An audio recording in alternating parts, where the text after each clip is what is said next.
Hello everyone, and welcome to another bang for the buck review. In this review I'm going to review a flashlight, a everyday carry flashlight, which is the Lumapower LM31. This review is going to be divided into three parts. In the first part I will talk about the flashlight itself and my likes and dislikes. In the second part I will talk a little bit about each accessory and my likes and dislikes, since you order these separately and they do not come with the standard package. And the third part will consist of some shots of the light beam in the dark, so you can get a bit of an idea what kind of output this little flashlight produces. I ordered mine directly from Lumapower. You receive a plastic box which contains the flashlight, and if you order some accessories you get those too. Normally only the flashlight and the spare O-rings are included. The flashlight itself costs $33 without any accessories. So let's get started with the flashlight. The Lumapower LM31 is powered by a Cree XPG-R5 LED. It is powered by either a single AA battery or by a 14,500 lithium-ion battery, such as this Trustfire. When you use the lithium-ion battery, the output is slightly better or higher due to the higher voltage of the lithium-ion battery. The length of the flashlight is 94 millimeters. As you can see here, which is about 3.7 inches. The diameter of the head is 2.1 centimeters, 21 millimeters, which is about 0.82 inches. The body diameter is slightly smaller, is 18 millimeters, which is 0.71 inches. It weighs, empty without any batteries, 35 grams, which equates to about 1.2 ounces. The emitter output, Lumapower does not define the actual output but the output of the emitter, and it gives two sets of data. The first is for the regular AA batteries, which is on the lowest setting 1 lumens, on normal setting 60 lumens, and on ultra 150 lumens. When using a lithium-ion battery, the output on low changes from 1 to 10 lumens, the output on normal changes from 60 to 200 lumens, and the output on ultra changes from 150 to 380 lumens, which is quite a bit. My likes and dislikes about this flashlight. It is small, compact and lightweight, which is preferable in a everyday carry flashlight. It can use, as I said before, a lithium-ion battery for higher power, so you can get more, better range and more light out of this flashlight. The finish of the flashlight, which is hard anodizing type 3, is excellent. I have dropped this a couple of times. I have knocked it about with hard objects, not on purpose but accidentally, and there's no chipping or flaking of the anodizing anywhere. You have a choice of output. You have three outputs: low, normal and high, which you can cycle through by using this back clicky. It always starts on low. It has no memory setting. So the first one, if you press, don't press it all the way in, but just press it, it starts on low. Second press is normal, third press is ultra. And if you want to lock it into place, say you want normal, you press once for low, you press twice and you push all the way through to lock it into normal mode.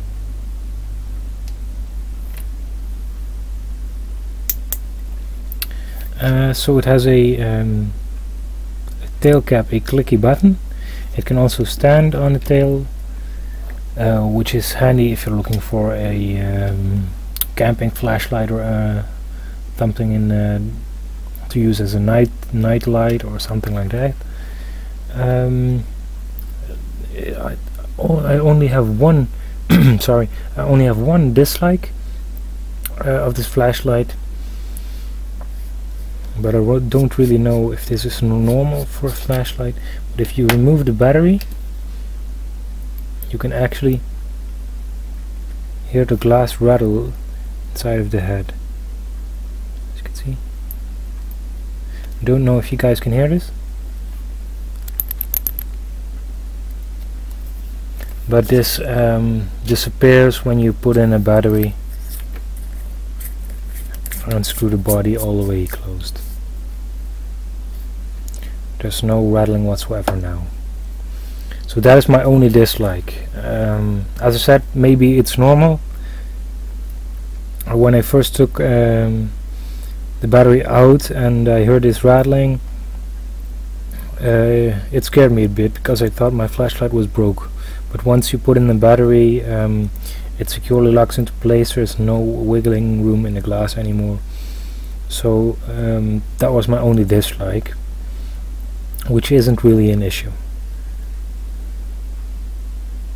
I will now continue with a discussion of the accessories. As I said before, the flashlight itself costs $33, which includes shipping worldwide if you order from Lumapower. I'll put the link in the description below. And you can also order some accessories at Lumapower, and I will talk a bit about them now. As I said before, this is the package the flashlight came in. I've ordered several accessories, which include a holster for the flashlight, a diffuser tip. The lanyard is standard, you don't have to pay anything extra for this, and a clip which costs $2. I will discuss the holster first, then the diffuser tip, and then the clip, and I will end this with some overall conclusions and recommendations, after which I will post the photographs of the shots in the dark. So let's talk about the holster first. The holster itself costs $4 if you order it directly from Lumapower, which is, yeah, I don't know really if this is expensive or cheap or a normal price, but my first impression was it is a bit expensive for a piece of cloth, but I could be mistaken. What I like about it is it has double stitches here and here on the strapping where you put your belt through, which are the two stress points. So I like that they double stitch that. When you put the flashlight in, one way or the other, it fits tightly. I like that there's a Velcro closing. I also have a Phoenix light lying around somewhere, but it has an open holster, which if you're running or something else, maybe if you're in the security business, you need to chase someone and you have your flashlight in your belt holster and it has no lid on top of it, your flashlight may fall out. Now this fits, and my Phoenix also fits very snugly, so the chance that it flops out on itself when you are running or jumping is minimal. But I still like the version with the Velcro lid. I like that better. It also has a D-ring, so you can attach it to a chain or something else. or whatever your preference is. And overall, for $4 I would suggest you buy it. It will also fit other flashlights which have about the same format, so it is a multifunctional holster. So I would recommend this. There are no real dislikes about it, just that it may be a little expensive at $4, but I don't really know if that is true. But this accessory is recommended. Next up is the diffuser tip. Hey guys, let's continue with the diffuser. I had to recharge the accus of my camera, so let's continue. The diffuser, also available from Lumapower, will cost you $5. I pretty much only have negative things to say about this diffuser, and let me start with the obvious. It is ugly. It is a tube of plastic with a bit of metal finish here and here. I don't really know if this is metal or that it is plastic with a metal finish. I'm thinking the latter. My dislikes about it: first one is ugly, it is expensive for the thing you get. I don't know why this end is metal, because plastic would be a more obvious choice. Maybe because it reflects more, but now you miss the light on this side, which isn't really the idea with a diffuser. But then again, I've seen plenty of diffusers where this is the case and it doesn't do any negative about light output on the sides. My main issue, however, is with these. It doesn't come like this. You get the diffuser and two rubber strips with glue, and the idea is you put these rubber strips around the inside so the flashlight fits snugly in there. Without these rubber strips, the diffuser will just fall off because the diameter is wider than the diameter of the head of the flashlight. But as you can see, I did a poor job, because the glue on this is very good. It will stick to any surface it comes into contact with, and it's really hard to remove.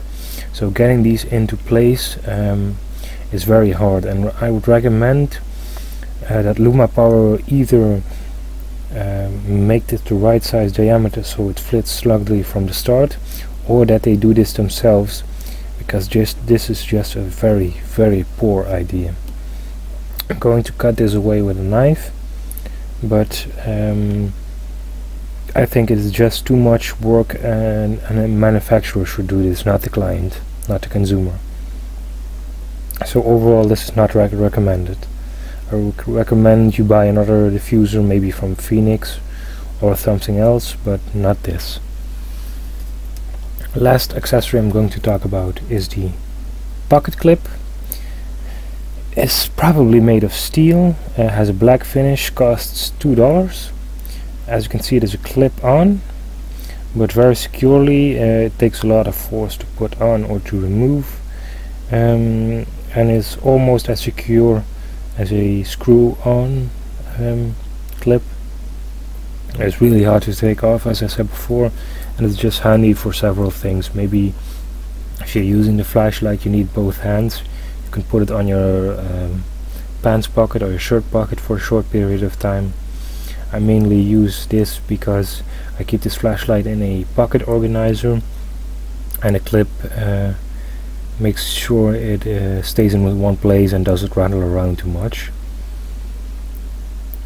So overall, this is recommended, and you can also put it into the holster with the clip on, and it just goes over the side webbing, as you can see here. So this is the package I would recommend you buy. The total cost is $33 for the flashlight and standard configuration, $2 for the clip, total $35, and for the holster is a total of $39, which includes the shipping if you order directly from lumapower.com. The flashlight is also available with an XML U2 LED, which costs $8 more.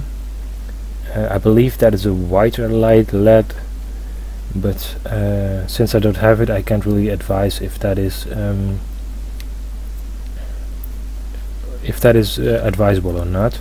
I would recommend you check the Candlepowerforums, because they do a lot of reviews, and there are people there that know a lot about these LEDs. I'll put the link in the description down below. So this was my review of the Lumapower LM31. If you have any questions or remarks, please put them in the comments down below, and I will try to answer or comment on them. Thanks. Hi guys, these are the shots of the comparison. On the top row are all the shots taken with the Eneloop regular AA battery, and on the lower row you will find the photographs taken with the lithium-ion battery in the flashlight. As you can see, photo number 1 is the Eneloop at low setting, which produces a very low visibility beam. You can read in it, although I would not recommend it.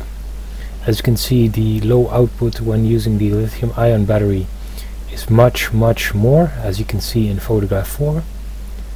In photographs 2 and 5 you'll see the normal output. The top one is with a regular AA battery, and the low one is with the lithium-ion battery. And on the right part of the comparison you'll find the ultra output setting. On top the Eneloop, and on the center on the bottom right, sorry, the lithium-ion battery. You might notice that there isn't much of a difference between the shots 3, 5 and 6, but that's mainly due to the camera, which compensates for the amount of light on the screen. I've tried to set this correctly, but my camera hasn't got a lot of options, so this is what I have to work with, but you get the idea. The difference between the ultra and regular setting when using the lithium-ion is visible, and you also notice a lot of difference when using the Eneloop versus using the lithium-ion. So for those of you worrying that the difference isn't large enough, the photographs aren't a 100% true image of that. The difference is larger in real life. I will show the separate photographs full screen after this, starting with the Eneloop at low, as you can see here, then the Eneloop at normal, and the Eneloop at ultra, and last but not least lithium-ion at low, lithium-ion at normal, and lithium-ion at ultra. And I'm going to end this review again with the comparison shot, which makes for easy viewing. I hope you enjoyed this review. If you have any questions, don't hesitate to ask them in the comments below. Thanks for watching.